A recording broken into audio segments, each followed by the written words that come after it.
स्वागत है आपका हिंदू गॉड लाइफ चैनल में। भगवान के गुण गाने सुनने से अपने में भी भगवान के गुण आते हैं। इसीलिए हम आज चिड़िया को समाधि कहानी सुनेंगे। एक दिन भक्ति माता ने घनश्याम से कहा, बेटा हमारे खेत में धान की फसल तैयार हो गई है, परंतु पंछी आकर पूरी फसल बर्बाद कर रहे हैं। आज तुम्हें फसल की रखवाली करने खेत पर जाना पड़ेगा।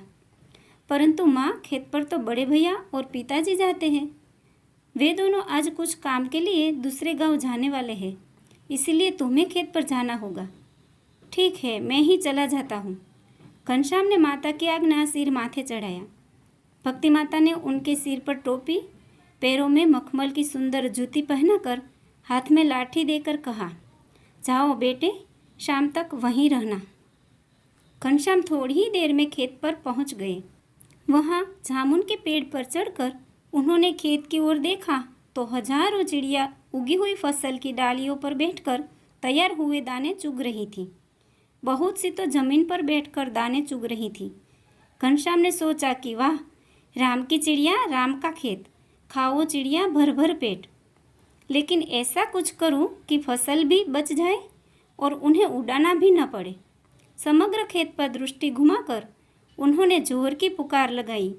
इसी पल सारी चिड़िया समाधिस्थ होकर डालियों से भूमि पर गिर गई।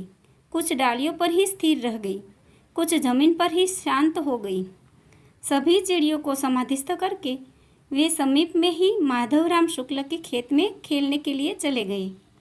वहाँ रघुवीर, बकुसराम आदि बाल मित्रों के साथ खेलते हुए उन्हें शाम हो गई।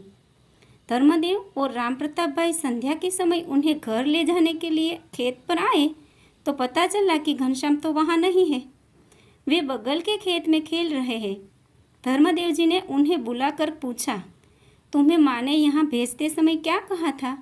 यहाँ फसल की देखभाल करने के बदले तुम खेलने क्यों चले गए? लेकिन पिताजी, फसल की रखवाली तो मैंने की थी। वह कैसे? पिताजी ने पूछा तो घनश्याम ने कहा, चलिए आपको दिखाता हूँ। वे दोनों को लेकर खेत में आए तो वहाँ का दृश्य देखकर दोनों अवाक रह गए।